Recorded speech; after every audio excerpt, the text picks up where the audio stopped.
Pues vamos ahora a leer la lectura de la palabra del Señor en el libro de los Hechos. Estamos en el capítulo 10, libro de los Hechos de los Apóstoles. Vamos a leer desde el versículo 34 hasta el versículo 48, al final del capítulo. Dice así la palabra del Señor. Entonces Pedro, abriendo la boca, dijo: en verdad comprendo que Dios no hace acepción de personas, sino que en toda nación el que lo teme y hace justicia le es acepto. Esta fue la palabra que Dios envió a los hijos de Israel, anunciando la paz por Jesucristo. Este es el Señor de todos. Vosotros sabéis el mensaje que fue divulgado por toda Judea, comenzando desde Galilea, después del bautismo que Juan predicó. En cuanto a Jesús de Nazaret, ¿cómo lo ungió Dios con el Espíritu Santo y con poder? El cual anduvo haciendo el bien y sanando a todos los oprimidos por el diablo, porque Dios estaba con él. Y nosotros somos testigos de todas las cosas que hizo en la tierra de Judea y en Jerusalén, a quien mataron colgándolo en un madero. A este levantó Dios al tercer día e hizo que se manifestara, no a todo el pueblo, sino a los testigos que Dios antes había ordenado, a nosotros que comimos y bebimos con él, después que resucitó de los muertos. Y nos mandó que predicáramos al pueblo y testificáramos que Él es el que Dios ha puesto por juez de vivos y muertos. De este dan testimonio todos los profetas, de que todos los que en Él crean recibirán perdón de pecados por su nombre. Mientras aún hablaba Pedro estas palabras, el Espíritu Santo cayó sobre todos los que oían la palabra, y los fieles que eran de la circuncisión, que habían venido con Pedro, quedaron atónitos de que también sobre los gentiles se derramara el don del Espíritu Santo, porque los oían hablar en lenguas y magnificar a Dios. Entonces respondió Pedro: ¿puede acaso alguno impedir el agua para que no sean bautizados estos que han recibido el Espíritu Santo, también como nosotros? Y mandó que fueran bautizados en el nombre del Señor Jesús. Entonces le rogaron que se quedara por algunos días. Señor, bendiga su santa palabra. Hemos leído pues hasta el final del capítulo un buen pasaje. Vamos a ver si lo podemos llegar a concluir, si no, pues lo podríamos acabar de ver la semana siguiente, si el Señor lo permite. Entonces, la última vez veíamos cómo llegó el apóstol Pedro y se presentó entonces ante Cornelio. Cornelio también ante él. Hubo ese incidente de que también se puso en esa actitud de reverencia extrema, ¿no? de adoración incluso, y pues el apóstol Pedro pues le dijo que era hombre como él, que no lo hiciera. Solamente el único a quien se le tiene que adorar es al Señor. Y bien, pues decía el apóstol Pedro: vosotros sabéis cuán abominable es para un judío juntarse con gentiles, con paganos, ¿no?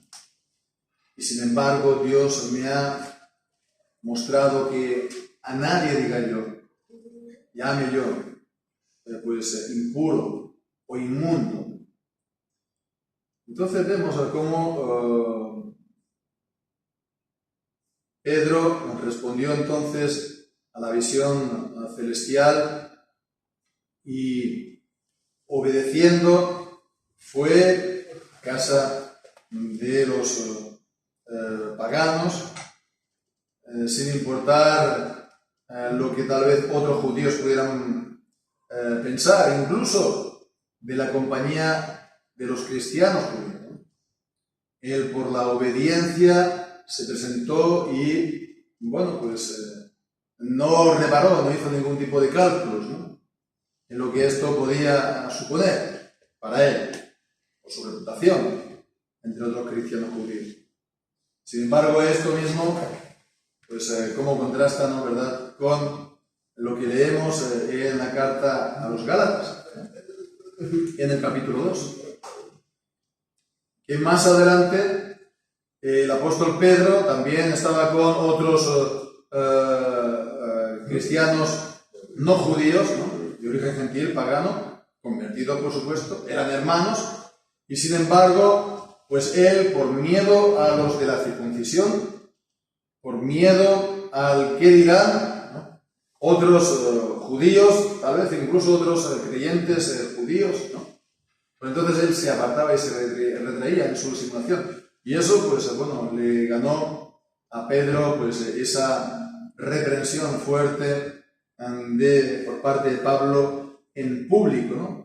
Si tú, siendo judíos, obligas a los gentiles a judaizar, ¿no? Si tú te comportas como... vamos a leerlo. En Gálatas capítulo 2, cuando dice...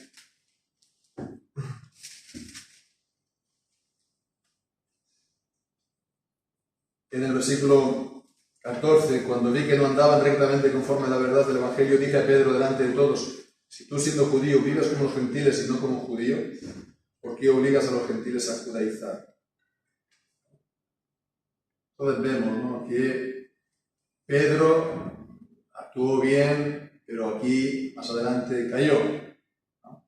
Y esto es importante, porque si él lo hizo, ya no solamente en esto, porque evidentemente este problema a nosotros no se nos presenta, ¿verdad? Pero si Pedro cayó de esta manera, pues ¿quién no puede caer? Y la Escritura mismo nos dice, ¿no? Quien crea estar firme, mire que no caiga. Entonces hemos de estar atentos, porque una victoria en el día presente no garantiza que en el futuro no vayamos a tener problemas o que podamos también caer en desobediencia si no hacemos atención. Por supuesto, no estamos obligados. El Señor nos da su gracia, nos da los recursos para que nos mantengamos en obediencia al Señor. Pero hemos de estar vigilantes, porque, bueno, sí, como también ocurrió con Pedro mismo y el resto de los apóstoles, ¿no? La carne, el espíritu está dispuesto, pero la carne es débil. Queremos servir al Señor, queremos obedecerlo, pero en un momento, en un instante, por la situación del grupo, la presión, cualquier circunstancia, cualquier pensamiento fortuito que se nos pase por la mente, pues eso a lo mejor nos puede abrir un flanco para que pues, podamos ser atacados y podamos entonces comprometer nuestro testimonio de nuestra anterior obediencia. En todo caso, esto serían los comentarios introductorios, porque esto era acerca de lo que ya hemos visto, pero los versículos que hemos leído tratan acerca del mensaje del apóstol Pedro, de la predicación del apóstol Pedro o el sermón del apóstol Pedro a esa compañía que había pues reunido Cornelio, que estaban en su casa, su familia, sus amigos y los familiares más cercanos, más próximos, y estaban todos ahí delante de él para escuchar el mensaje que él, como mensajero, como apóstol, como predicador, ministro de la palabra, tenía que darles. Entonces tienen este mensaje y después el resultado de este mensaje podemos ver ese descenso también visible del Espíritu Santo y por último el bautismo de los mismos gentiles, algo que no había ocurrido antes. No había ocurrido antes, bueno, a no ser el eunuco etíope, que era etíope, ¿no?, que también era prosélito, pero bueno, aquí vemos que ya era a la gentilidad romana, ¿no?, es decir, a los gentiles, a los paganos romanos que estaban también ocupando la tierra sagrada, Jerusalén, Judea. El escándalo sería mayúsculo para los judíos, ¿no? ¿Qué escándalo? No solamente entra el apóstol ahí, Pedro, y está con ellos y les está hablando ahí como un amigo, sino que además los bautiza como tantos judíos hemos sido bautizados por Juan el Bautista, por después Jesús y sus apóstoles, y después de la muerte de Jesús y su resurrección, también tantos han sido judíos bautizados. Bien, pues entonces vemos primeramente este mensaje del apóstol Pedro, abriendo la boca, versículo 34, dijo: en verdad comprendo que Dios no hace acepción de personas. Y este es el gran mensaje del Evangelio en el libro de los Hechos, del Nuevo Testamento. Ya la palabra de Dios no está confinada a una sola nación. Ya el pueblo de Dios no es una sola raza. No es la descendencia física de Abraham. El pueblo de Dios son la descendencia de Abraham, pero la descendencia espiritual, es decir, aquellos que tienen la misma fe de Abraham. Y por cierto, también la misma obediencia de Abraham. Porque Abraham creyó a Dios y le fue contado por justicia.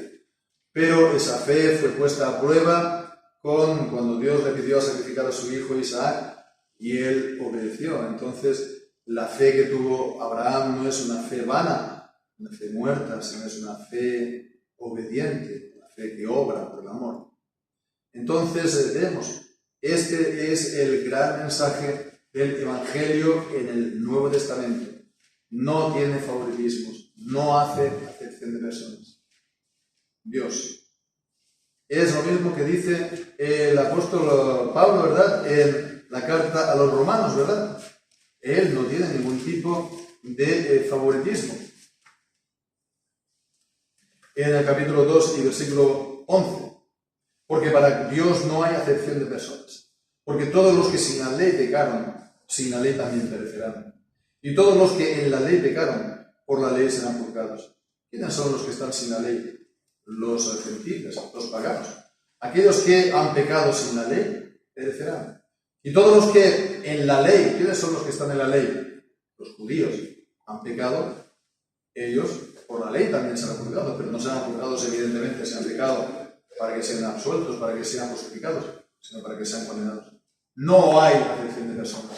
Todo aquel que peca, el Señor pues va a recibir del Señor el juicio. Y aquí pues, versículo 35, se podría ver lo contrario. En toda nación el que lo teme y hace justicia le es acepto, tanto de origen judíos como también gentil. Y bien, pues entonces vemos aquí, no se entra a decir, bueno, es que él ya era justo, Cornelio, es que fue salvo también por sus obras, o sus obras contribuyeron, porque aquí parece como que si por sus obras le fue enviado con Pedro, como si hubiera él merecido algo antes de recibir el Evangelio y creer. ¿Qué hemos de decir a esto? Bueno, ya lo dijimos el primer día, ¿nos acordamos? Que él no era extraño, que él era prosélito, era temeroso de Dios y adoraba y servía a Dios, y tenía la luz de la revelación, no mucha, pero la luz necesaria. Tenía fe, sin duda, porque creía en el Señor. No tenía mucha luz en el sentido de conocimiento, pero la suficiente para una fe verdadera. De la misma manera que en el Antiguo Testamento eran salvos por la fe, no tanta como la que nosotros tenemos en la actualidad, ¿no? Pero la fe en el Mesías que iba a venir, esa fe era suficiente para salvarles. Y esa fe era a su vez, y esto es un punto también importante porque eso lo veremos ya al final también, esa fe es producida por el Espíritu Santo. No es algo natural. No es algo de su, digamos, cosecha, de sus recursos, de sus fuerzas, de su mente o de su voluntad, sino que es el fruto del Espíritu Santo. ¿A qué? A las ordenanzas de Dios, a su palabra, ¿no? Al culto a Dios, a los medios de gracia. Bien, pues entonces, de esta manera, entonces, todo el que lo teme y le hace justicia les aceptó. Este es un principio general. No hemos de estar aquí pues haciendo disquisiciones delante o después de si había fe, obra, que era lo primero, etcétera, etcétera. Por supuesto sabemos lo que hemos estado diciendo es, digamos, lo correcto, lo cierto, pero el principio general es que no hay acepción para con Dios, acepción de personas. No hay favoritismos. Un judío infiel no vale más que un no judío creyente. Y esto es algo a tener en cuenta, ¿no? Porque, el mundo evangélico ha acabado siendo muy, digamos, fanático del pueblo judío, incrédulo. El pueblo judío en incredulidad, en rebelión contra el Señor. Pero un judío que está en rebeldía, que no cree y que por tanto no obedece a la fe, no es mejor que un gentil que cree. Para Dios no hay acepción de personas. Todo aquel que de todas las familias de la tierra lo teme y le hace justicia y cumple su palabra, le es acepto. Y esto es importante porque, a ver, cuando Dios pensó en los justos, pensó en un judío. Cuando Dios en su mente, vamos a salvar aquí a los justos, ¿cuál es el prototipo de los justos en la mente de Dios? Sabemos que la historia es Abraham, sí, pero uno ha de ser judío. El judío, o otros dirán, el americano, o el inglés, el español, o uno de raza blanca, o uno de raza negra, ¿no? Es decir, que Dios se imaginó a alguien en particular, ¿no? Sino de entre todas las naciones de la tierra, aquel que ya sea judío, gentil, americano, por supuesto, inglés, español o de cualquier otra nación de la tierra, sin importar su color, sin importar su raza, sin importar su origen, todo aquel que verdaderamente crea y le sea temeroso y haga justicia, le es acepto. Eso es lo importante. Y bien, entonces continúa diciendo el apóstol, esta fue la palabra que Dios envió a los hijos de Israel, anunciando la paz por Jesucristo. Se oyen aquí ecos, ¿verdad?, de lo que leíamos y de lo que consideramos hace unas cuantas semanas en Efesios. Él anunció paz a los que estaban lejos, a los que estaban cerca. A los que estaban cerca, a los judíos, a los que estaban lejos, a los gentiles de todas las naciones. Porque anuncia que Jesucristo es nuestra paz. Que Jesucristo, Él ha hecho la reconciliación. Que cuando nosotros éramos enemigos, Él murió por nosotros. Cuanto más ahora, estando reconciliados, seremos salvos por su vida, dice Pablo en Romanos 5. Esa fue la palabra que Dios envió a los hijos de Israel, anunciando la paz por Jesucristo. Y Él es Señor de todos. De todos está hablando entonces de todas las naciones de la tierra. Porque es el Señor de los señores y el Rey de los reyes. Y Él está por encima de todas las naciones de la tierra, de todas. Y entonces, hace historia, ¿no? En su mensaje, Pedro. Y entonces le pone sobre antecedentes por si acaso no había todavía conocido acerca de Jesús. Y comienza entonces por el principio. Entonces, versículo 37 dice, vosotros sabéis el mensaje que fue divulgado por toda Judea, comenzando desde Galilea, después del bautismo que Juan predicó. Y así comienzan todos los evangelios.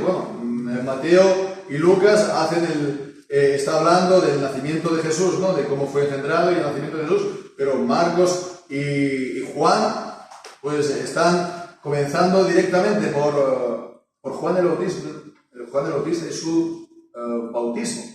y que inmediatamente pues vemos en los evangelios que Jesús fue bautizado. Y aquí también entonces podemos ver esto, una alusión a esto en el versículo 38. En cuanto a Jesús de Nazaret, ¿cómo lo ungió Dios con el Espíritu Santo? Podemos ver aquí una alusión a su bautismo. Evidentemente, él que era el Hijo, pues también tenía en sí mismo el Espíritu. Pero ese bautismo de Juan fue necesario en su identificación por el pueblo, por los pecadores. Él no tenía pecado, pero él tomaba el bautismo de arrepentimiento por su pueblo, y cuando iba a ser bautizado vino el Espíritu Santo en forma visible, corporal, de paloma, y se puso sobre él. Y entonces fue la muestra pública, la declaración pública, la proclamación a todos de que él era el Hijo. La voz del Padre se oyó: este es mi Hijo amado, en quien tengo complacencia. Y fue entonces el inicio, digamos, oficial de su ministerio. Y esa venida corporal del Espíritu estaba dando y proclamando que todo lo que iba a hacer iba a ser por el dedo de Dios, iba a ser por el poder y la gracia del Espíritu Santo. No, Cristo no era un hombre más ni un hombre normal. Cristo no fue, como algunos dicen y señalan, ¿no?, adoptado por Dios en el bautismo. Él fue siempre el Hijo unigénito de Dios. Pero vemos que ese fue el inicio oficial, la proclamación solemne de parte de Dios, el Dios Trino, de que quien estaba ahí siendo bautizado era el Hijo, y él tenía una gran misión por delante que le iba a cumplir con la ayuda del Señor, del Espíritu Santo, ungido con el Espíritu Santo y poder. Entonces está haciendo un pequeño resumen de su ministerio. Dice: el cual anduvo haciendo el bien y sanando a todos los oprimidos por el diablo, porque Dios estaba con él. Y así vemos entonces en los evangelios que sí, Cristo estuvo sanando a muchos endemoniados, a muchos que estaban oprimidos por el diablo. Algunos de ellos incluso tenían pues enfermedades físicas a causa de él. Otros eran lunáticos y estaban fuera de sí, o les arrebataba el diablo cuando venía sobre ellos. Pero vemos aquí el Señor Jesús traía sanidad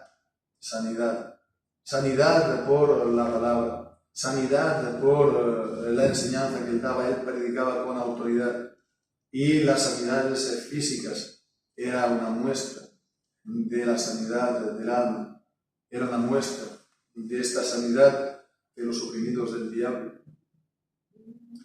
Y el Señor Jesús lo sigue haciendo ahora. El Evangelio nos sana.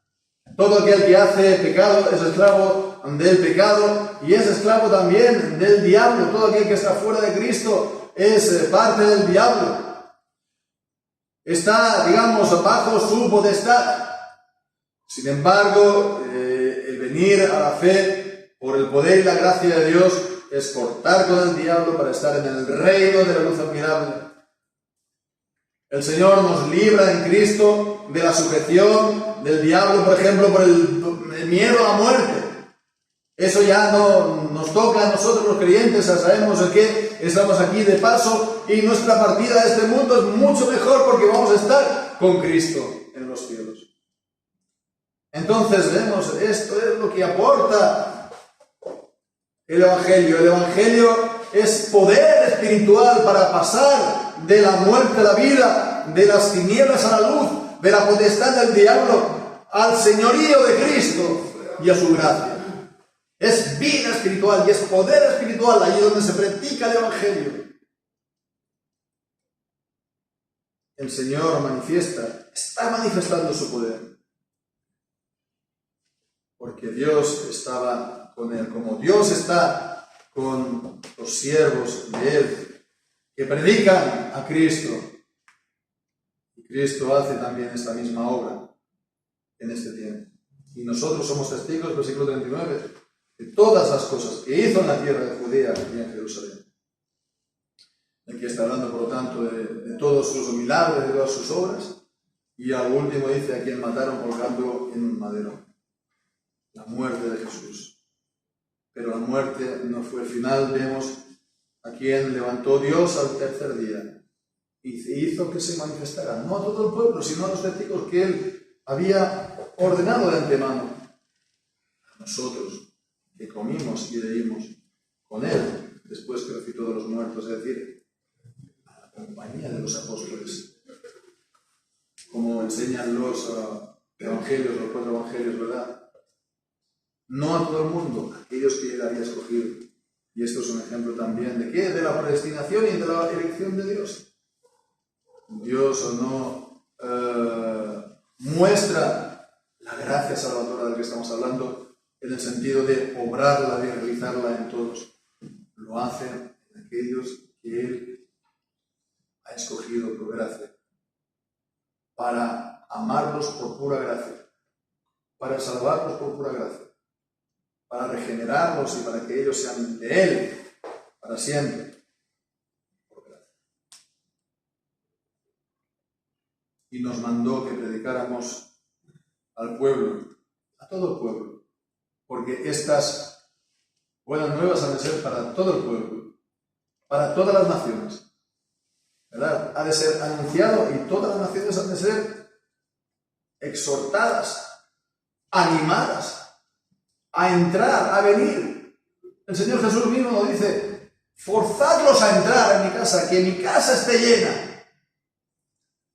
No hemos de reparar esfuerzos, ¿no? Vamos a decir de forzarlos, ¿no? A la fuerza, pero sí que, bueno, pues tal vez insistir, tal vez, pues hacer que se den ciertas circunstancias, ciertas condiciones, para que puedan venir la gente a escuchar. Nosotros mismos dar el testimonio, ¿no? Como Pedro aquí está dando. Aquellos que, bueno, pues puede que no sean, pues, judíos, ¿no? O sí, no sé. O de otra raza, o de otra raza ideal, o sí. Pero a todos hemos de llevar el Evangelio. Este es el cometido de la Iglesia de este tiempo. Y hemos de seguir, pues, llevándolo a cabo hasta el día del regreso del Señor Jesús. Las naciones tienen que seguir siendo evangelizadas, como vemos aquí este pequeño ejemplo. Es una muestra, es un patrón de lo que tenemos que hacer, del mensaje que tenemos que dar. Hablar de Jesús, ¿no? De cómo fue anunciado, de su vida, su ministerio y del mensaje de la salvación, de los beneficios que aportan a los pecadores. Porque vemos que este dan testimonio. No, hemos de predicar al pueblo, testificar que Él es el que Dios ha puesto por juez de vivos y muertos. Todos hemos de comparecer ante el tribunal de Cristo, dice Pablo, para dar cuenta de lo que hizo en el pueblo, estando en el cuerpo, sea bueno o sea malo. Sabemos que los cristianos, los creyentes, tenemos esa seguridad que nos da que podemos presentar con vestimentas blancas, que son la justicia de Cristo, las justificaciones por la fe. Pero aquel que haya sido más fiel, más va a ser recompensado.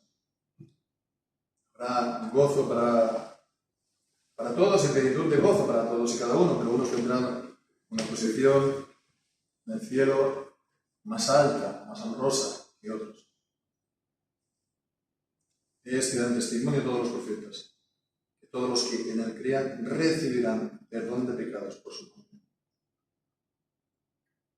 La creencia, por lo tanto, la fe, es, como decía al principio, es esta fe creyente, confiante y una fe que obra por el amor. No es una fe simplemente intelectual, no es una fe simplemente histórica, no es una fe simplemente temporal, no es una fe pues, que simplemente da el visto bueno a toda una serie de proposiciones o enseñanzas. Sí da el visto bueno, sí que cree intelectualmente, todo esto es cierto, pero con el corazón cree en ello, con el corazón cree sobre todo en Cristo y en su obra de salvación. Es anunciado el Evangelio. Y esta fe, como digo, transforma toda nuestra vida, transforma todo nuestro ser, transforma nuestra manera de vivir y también pues, entonces está acompañada y seguida, más bien, de buenas obras que adornan esta fe y dan testimonio de que efectivamente nosotros somos de los que hemos creído y que si hemos creído reciben el perdón de los pecados.